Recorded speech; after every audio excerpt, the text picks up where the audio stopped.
বাংলাদেশের রাজনীতিতে আবারও ফিরে এসেছে 2024 সালের জুলাই আগস্টের গণ অভ্যুত্থান নিয়ে বিতর্ক। এবার বিতর্কের কেন্দ্রবিন্দুতে বিরোধী দল নয়, বরং ক্ষমতাসীন বিএনপিরই এক সংসদ সদস্য নীলোফার মনি চৌধুরী। একটি টেলিভিশন টক শোতে তিনি এমন কিছু প্রশ্ন তুলেছেন যা শুধু রাজনৈতিক প্রতিপক্ষই নয়, তার নিজের দলের মধ্যেও আপাতভাবে অস্বস্তির কারণ হয়ে দাঁড়িয়েছে। কেন আপাতভাবে কথাটা বললাম? কারণটা পরে আস্তে আস্তে ব্যাখ্যা করছি।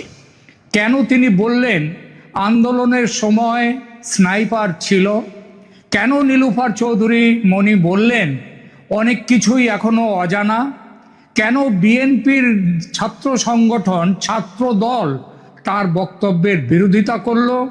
আর সবচেয়ে বড় প্রশ্ন, নীলোফার চৌধুরী যে কথাটা বলেছেন সেটা কি একেবারে নতুন কথা, নাকি এর আগেও অন্তর্বর্তী সরকারের সাবেক উপদেষ্টা সাখাওয়াত হোসেন সাহেব তিনিও একই ধরনের প্রশ্ন তুলেছিলেন? আর আমরা দেখব নিউ ইয়র্কে ক্লিন্টন গ্লোবাল ইনিশিয়েটিভের মঞ্চে ওই 2024-এর সেপ্টেম্বর মাসে মোহাম্মদ ইউনূস যখন বলেছিলেন ইট ওয়াজ এ মেটিকুলাস ডিজাইন, সেই বক্তব্যের সঙ্গে কি এই বিতর্কের কোনো যোগসূত্র খুঁজে পাওয়া যায়?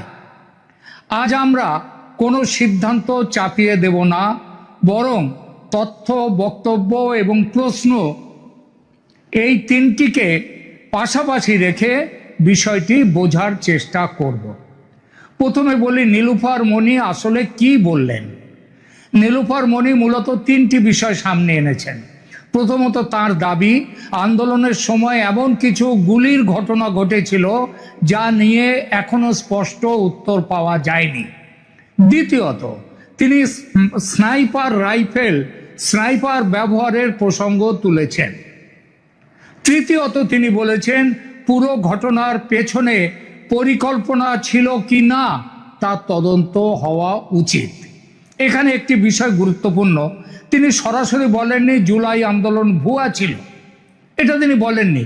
তিনি এটাও বলেননি যে সব কিছু বিদেশি ষড়যন্ত্র ছিল, বরং তিনি প্রশ্ন তুলেছেন যে ঘটনাগুলোর এখনো পূর্ণ ব্যাখ্যা নেই, সেগুলো নিয়ে নিরপেক্ষ তদন্ত হওয়া উচিত। কিন্তু দেখুন, রাজনীতিতে প্রশ্ন তোলাও কখনো কখনো বড় রাজনৈতিক বার্তা হয়ে ওঠে।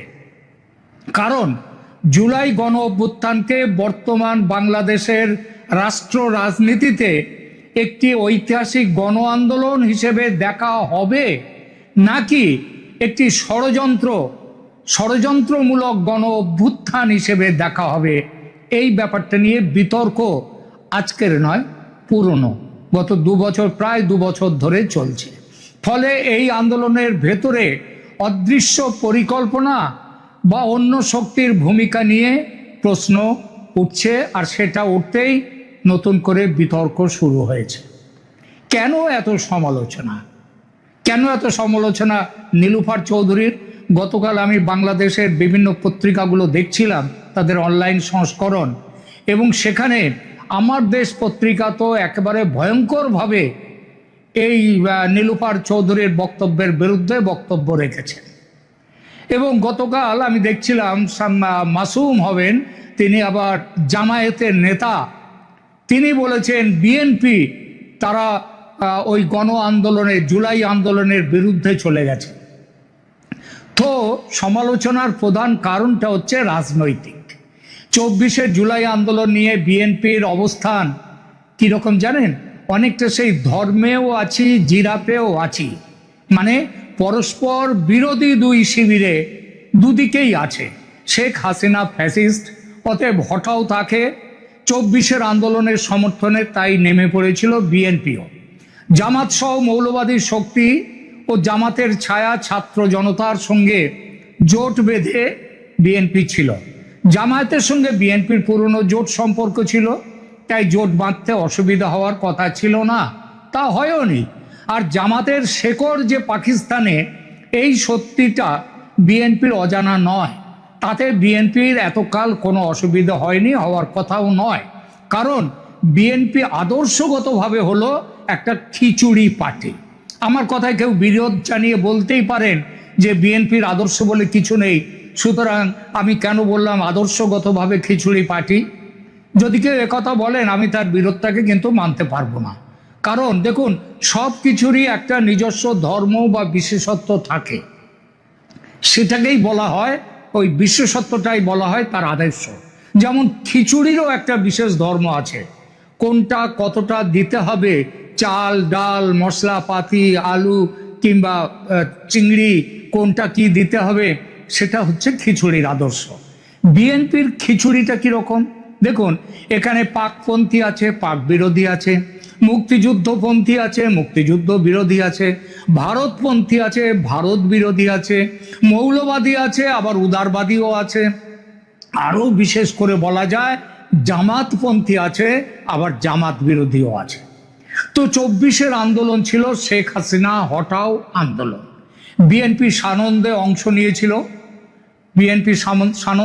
নিয়েছিল, 5 আগস্টে শেখ হাসিনা চলে যেতে বাধ্য হলেন।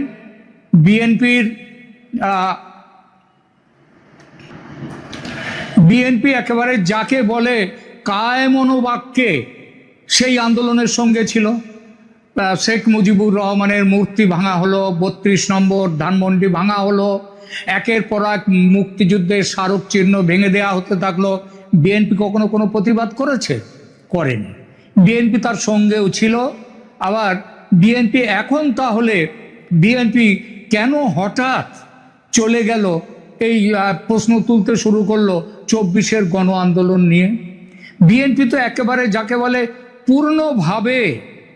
পূর্ণভাবে ছিল এই 24-এর গণ আন্দোলনের সঙ্গে। তাহলে আজকে কেন এত সমালোচনার প্রধান কারণ রাজনৈতিক। 24-এর জুলাই আন্দোলন নিয়ে বিএনপির অবস্থান একদম ওই যেটা আগে বললাম একটু আগে, যেটা থাম্বনেলে দিয়েছি, ধর্মেও আছি, জিরাফেও আছি। শেখ হাসিনা ফ্যাসিস্ট, অতএব হটাও তাকে। 24-এর আন্দোলনের সমর্থনে নেমে পড়েছিল তাই বিএনপিও। জামাত সহ মৌলবাদী শক্তি ও জামাতের ছায়া ছাত্র জনতার সঙ্গে জোট বাঁধতে তাদের অসুবিধা হওয়ার কথা ছিল না, তা হয়নি। কারণ জামাতের শিকড় যে পাকিস্তানে, এই সত্য বিএনপি বলেছে। ওই যে খিচুড়ি পার্টির কথা বললাম, তো সেই খিচুড়ির আদর্শ নিয়ে বিএনপি চলেছিল। সেই চলার মধ্যে তাদের মধ্যে 24-এর আন্দোলন ছিল, এবং তাতে যেটা মুজিবরের মূর্তি ভাঙা হতে, 32 নম্বর ধানমন্ডি ভাঙা হতে বিএনপির মধ্যে কিঞ্চিত গুঞ্জন উঠেছিল বটে, তবে বড় ঢেউ কিছু ওঠেনি, ওটার কথাও নয়। কারণ বহু বছর পর ক্ষমতার স্বাদ পাওয়া, সেই আনন্দে বিভোর সবাই। পাকিস্তানে সঙ্গে প্রেম হচ্ছে, মুক্তিযুদ্ধ বিরোধী বয়ান চওড়া হচ্ছে। আমাদের মোহাম্মদ ইউনূস সাহেব অন্তর্বর্তী সরকারের প্রধান বলছেন যে তিনি কম্পিউটারে তিনি বলছেন উনি পেছনে চলে যাচ্ছেন, তিনি সব কিছু তিনি বলে দিচ্ছেন, সব মুছে ফেলা হচ্ছে, সব কিছু মুছে দেয়া হচ্ছে। তখনও তো বিএনপির কোনো হেলদোল ছিল না। দলের পাকপন্থী জামাতপন্থী অংশ দাবিয়ে রেখেছিল বিএনপির ভেতরের বিরুদ্ধপন্থীদের, কারণ সরকারের থাকাটা ছিল ম্যারেজ অফ কনভিনিয়েন্স। বিএনপি যখন ক্ষমতার সুবিধা পেয়ে দেশ জুড়ে চাঁদাবাজিতে